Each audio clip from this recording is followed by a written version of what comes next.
Nipah ബാധിച്ച് മരിച്ചവരുടെ ബന്ധുക്കൾക്ക് സർക്കാർ വാഗ്ദാനം ചെയ്ത സഹായം വൈകുന്നതായി പരാതി ഉയരുകയാണ്. നിപയെ തുടർന്ന് കുടുംബം മുഴുവൻ നഷ്ടമായ മുത്തലിബിന് വാഗ്ദാനം ചെയ്ത സർക്കാർ ജോലി 6 വർഷം പിന്നിട്ടിട്ടും കിട്ടിയിട്ടില്ല. പേരാമ്പ്രയിലെ സൂപ്പിക്കടയിലെ മുത്തലിബിന്റെ 2 സഹോദരങ്ങളും ഉപ്പയും ഒരു ബന്ധുവും നിപ ബാധിച്ചാണ് മരിച്ചത്. മുത്തലിബും ഉമ്മയും മാത്രമാണ് കുടുംബത്തിൽ അവശേഷിച്ചത്. സംസ്ഥാനത്തെ ആകെ ഭീതിയിലാഴ്ത്തിയ നിപ ബാധയുടെ ആദ്യ ഇരകളാണ് മുത്തലിബിന്റെ കുടുംബം. അന്നത്തെ ആരോഗ്യമന്ത്രി ജോലിക്കാര്യം ഉറപ്പു നൽകിയിരുന്നു. മുത്തലിബ് ഇപ്പോൾ നമുക്കൊപ്പം തത്സമയം ചേരുകയാണ്. Good morning Muthalib. ജോലിയുടെ കാര്യം എന്തെങ്കിലും മറുപടികൾ ഈ 6 വർഷത്തിനിടയിൽ കിട്ടിയിരുന്നു? Good morning. ഹലോ, കേൾക്കുന്നുണ്ട്, പറഞ്ഞോളൂ. ഹലോ. അപ്പോൾ ഞാൻ അന്ന് 2018 സംഭവം. 18 ഞാനന്ന് ചെറുതായിരുന്നു, എനിക്ക് 18 വയസ്സ് പൂർത്തിയായിട്ടുണ്ടായിരുന്നില്ല. അപ്പോൾ അന്ന് മുതിർന്നവരും നേതാക്കളൊക്കെ പറഞ്ഞിരുന്നത്, അന്ന് എൻ്റെ ഇക്കാക്ക മൂത്ത ജ്യേഷ്ഠനൊരു വിദ്യാഭ്യാസ ലോൺ എടുത്തിട്ടുണ്ടായിരുന്നു എൻജിനീയറിംഗ് പഠിക്കാൻ വേണ്ടി. അപ്പോൾ ആ കാര്യവും 18 വയസ്സായതിനു ശേഷം എനിക്കൊരു ജോലിയും ഉറപ്പ് തന്നിട്ടുണ്ട് എന്ന രീതിയിലായിരുന്നു എന്നോട് പറഞ്ഞിരുന്നത്. അതിനുശേഷം പിന്നീട് ലോണിൻ്റെ ഒരു നോട്ടീസ് വരികയും അങ്ങനെ അതുമായി ബന്ധപ്പെട്ട് പല ആളുകളെയും കാണാൻ പറ്റിയ ആളുകളൊക്കെ കാണുകയും എന്നാലും അതിനൊരു കൃത്യമായ ഒരു മറുപടി അവിടെ നിന്ന് കിട്ടാത്തൊരവസ്ഥയായിരുന്നു ഉണ്ടായിരുന്നു. അവസാനം ഞാൻ ലീഗിൻ്റെ പാണക്കാട് തങ്ങളെ അടുത്ത് പോവുകയും തങ്ങൾ മുഖാന്തരം കുറച്ച് പൈസ സംഘടിപ്പിക്കുകയും അത് പിന്നീട് കഴിഞ്ഞ മാസമാണ് അത് ഞാൻ അടിച്ചു തീർത്തത്. ഏകദേശം 14 ലക്ഷത്തോളം ബാധ്യത ഉണ്ടായിരുന്നു. എന്നാൽ അതിൻ്റെ കൂടെ തന്നെ ഈ ജോലിയുടെ കാര്യവും ഉറപ്പ് തന്നിട്ടുണ്ടായിരുന്നു. അന്ന് TP രാമകൃഷ്ണൻ മന്ത്രിയായിരുന്ന സമയത്ത് എൻ്റെ വീട്ടിലൊക്കെ വന്നിട്ടുണ്ടായിരുന്നു, സന്ദർശിച്ചിട്ടുണ്ടായിരുന്നു. അന്നും പറഞ്ഞത് പഠിച്ചു കഴിഞ്ഞാൽ നമുക്ക് നോക്കാം, ജോലിയൊക്കെ ചെയ്യാമെന്നുള്ള രീതിയിലൊക്കെ സംസാരിച്ചിരുന്നു. എൻ്റെ ഒരു അപേക്ഷ എന്താണെന്ന് വെച്ചാൽ, എൻ്റെ വീട്ടിൽ 4 പേര് ഓൾറെഡി മരണപ്പെട്ടിട്ടുണ്ട്. അപ്പോൾ എൻ്റെ ഉമ്മാനെ സംരക്ഷിക്കാൻ വേണ്ടി ആ ഒരു അവസ്ഥ സർക്കാർ മനസ്സിലാക്കി. മുത്തലിബ്, ജില്ലയിൽ നിന്നുള്ള മന്ത്രി PM മുഹമ്മദ് റിയാസ് അടക്കമുള്ള ആളുകളെ ബന്ധപ്പെട്ടിരുന്നോ?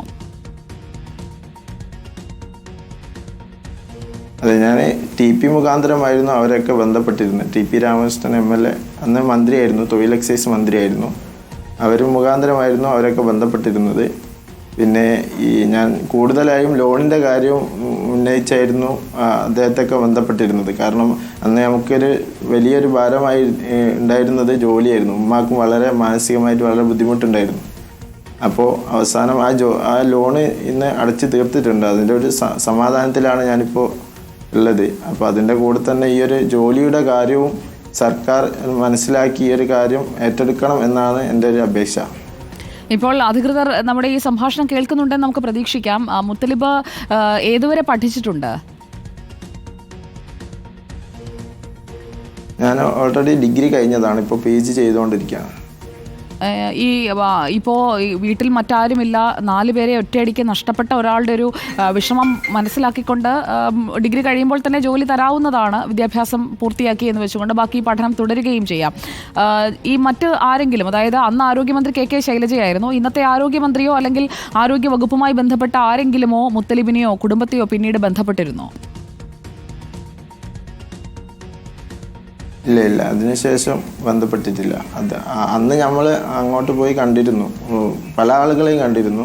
ആരോഗ്യമന്ത്രിയെ കണ്ടിരുന്നു, മുഖ്യമന്ത്രി കാണാൻ ഇവിടെ കോഴിക്കോട് വന്നിരുന്നു, കോഴിക്കോടുള്ള സമയത്ത്. പിന്നെ TPയെ എൻ്റെ അടുത്ത് തന്നെയാണ് TP രാമകൃഷ്ണൻ്റെ വീട്. അപ്പോൾ മൂപ്പറയും കണ്ടിരുന്നു, കുറേ പ്രാവശ്യം കണ്ടിരുന്നു. അദ്ദേഹം ഇപ്പോൾ LDF കൺവീനർ കൂടിയാണല്ലോ. താങ്കൾക്ക് കുറച്ചുകൂടി പെട്ടെന്ന് സർക്കാരിൽ നിന്ന് സഹായം ലഭ്യമാക്കാൻ അദ്ദേഹത്തിന് കഴിയില്ലേ? അദ്ദേഹത്തെ ഒന്നുകൂടി ബന്ധപ്പെടാൻ വയ്യായിരുന്നോ?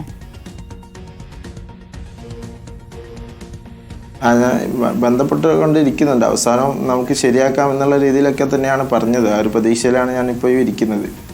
ആരോഗ്യമന്ത്രി വീണ ജോർജിനെ വിളിച്ചിരുന്നോ? ഇല്ല, അന്ന് ആരോഗ്യമന്ത്രിയായിരുന്ന ശൈല ടീച്ചറായിരുന്നു ബന്ധപ്പെട്ടിരുന്നത്. അതിനുശേഷം പിന്നെ ഞാൻ അപ്പോൾ പഠിക്കുകയായിരുന്നു. അപ്പോൾ അതുകൊണ്ട് പഠന തിരക്കിലും കാര്യങ്ങളൊക്കെ ആയതുകൊണ്ട് പറ്റുന്ന രീതിയിലൊക്കെ അന്ന് ബന്ധപ്പെട്ടിരുന്നു. പിന്നെ നമുക്ക് ആ ഒരു പ്രതീക്ഷ നഷ്ടപ്പെടുകയാണ് ഉണ്ടായത്. അപ്പോൾ ഈ അവസാനമായിട്ട് ഞാൻ TPയെ ബന്ധപ്പെടാൻ കഴിഞ്ഞപ്പോൾ അദ്ദേഹം പറഞ്ഞത്, നിങ്ങൾക്ക് ഏറ്റവും ഉയർന്ന ജോലി തന്നെ വാങ്ങിത്തരാനുള്ള ശ്രമത്തിലാണ് എന്നാണ് പറഞ്ഞത്. എന്തായാലും ആ ശ്രമം തുടരൂ. ഇപ്പോൾ അധികൃതരിലേക്ക് നമുക്ക് ഈ കാര്യങ്ങളൊക്കെ ഇപ്പോൾ എത്തിയിട്ടുണ്ട്. മുത്തലിബ് ഒരു ജോലി കിട്ടും എന്ന് തന്നെ നമുക്ക് പ്രതീക്ഷിക്കാം. ആ പ്രതീക്ഷയോടെ കാത്തിരിക്കൂ, പഠനവും പൂർത്തിയാക്കൂ.